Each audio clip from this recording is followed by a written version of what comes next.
you are happy to be in the Teju Baby Face Show, put your hands together for Teju Baby Face Show together.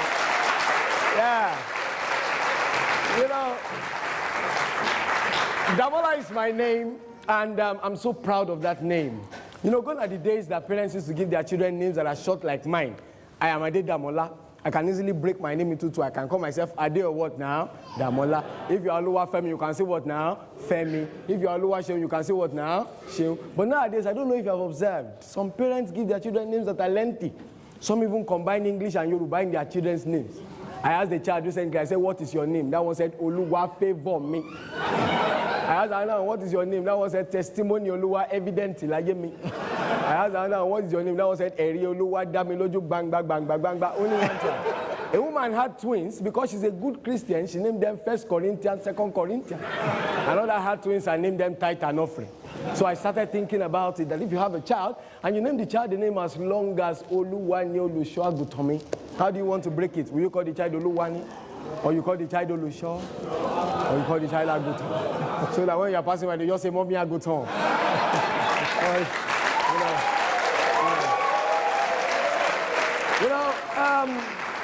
Children of nowadays are privileged. We have them in our midst and you can hear their voices. How many of us can remember those times in our lives that our parents used to communicate with their eyes?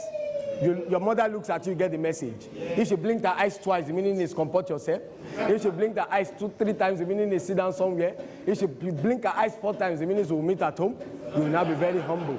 But nowadays, Mommy, blink your eyes and blink like 150 times. The child will ask you, Mommy, what is wrong with your eye?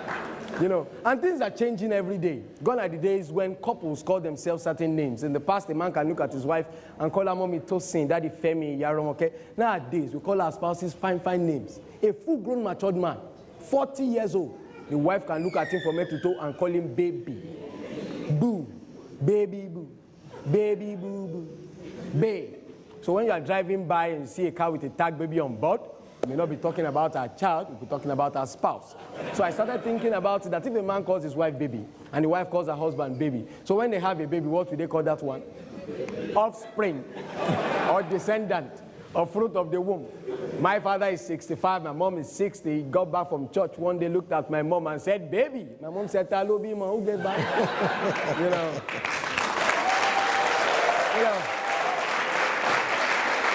And there's this important thing I like saying. You know, we're taught in school that there are 2 classes of animals. We have the wild animals and we have the domestic animals. The wild animals stay in the bush, the domestic animals stay among men. Among the domestic animals, we have those that are for consumption and those that are kept as pets. Those that are for consumption, you know, are the likes of fish, chicken, goat, and the likes. Those that are pets are dogs and cats. But those that are pets are bought deliberately or are given as gifts, while those that are for consumption are end in the pot actually. You know, but one unique thing about these animals is that they have their specific food. Each of them have their feed. But there's one particular animal. It is neither domestic nor wild, but it lives among men. Ladies and gentlemen, it is a domestic animal but behaves like a wild animal. I'm talking of rat. Rats don't have their specific food. That's why they eat anything and they can behave anyhow. A rat can decide to eat your certificate.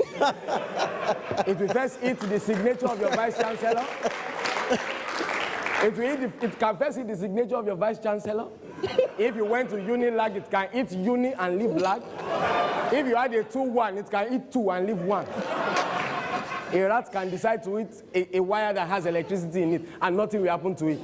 If you now decide to kill a rat manually by using stick or morogun, you chase it, you break your TV, break your windscreen, and it will actually die. But if you now decide to kill it with rat poison, it will die. But it will not die where you can see it. It can decide to die in your suit. It can decide to die in your AC.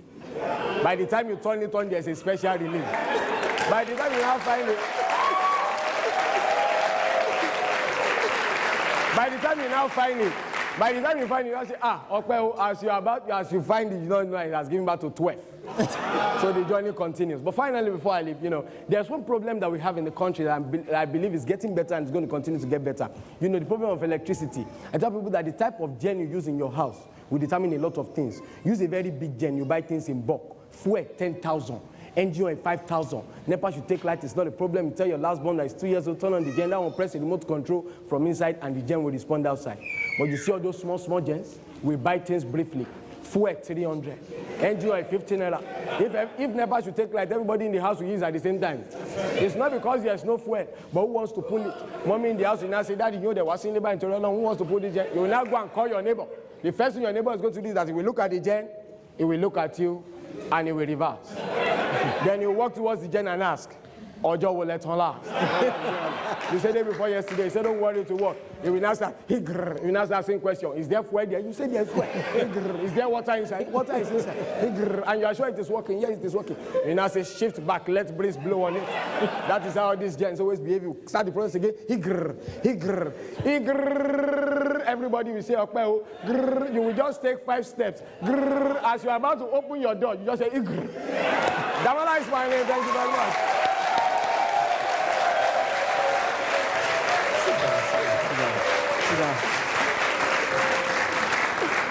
Amazing, isn't it? You know, look, let me just talk with you for about 2 minutes. It's amazing because I see him now. Did it occur to you that he spoke English throughout? That he didn't do pidgin, or did I hear that?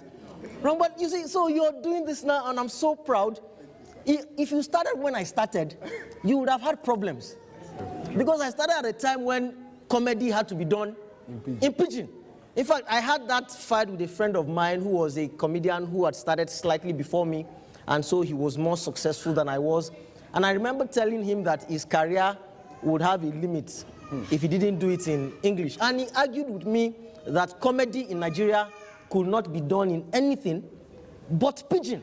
And yet, here you are cracking us up. So tell me, is it that people like me completely paved the way, or did you have to face challenges as well? Well, yes, people like you actually paved the way. Please put your hands together. And aside that, I think my upbringing also was instrumental to this. My parents monitored that we did not speak pidgin as children. Okay. They were trying to be protective of our English, and you know, they tried as much as possible to filter everything that we said.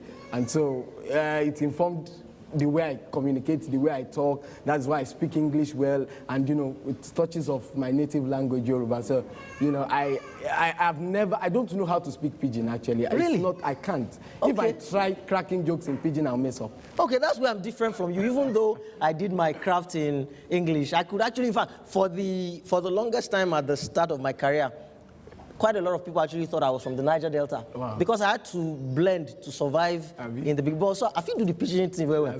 You know. But so we've been struggling to get you on this thing. You had only 1 hour for us, and tomorrow you are booked all day, and on Monday you are booked all day. Look, what is happening? I wasn't booked like this when I was doing comedy. Is it that you are charging very cheap? No.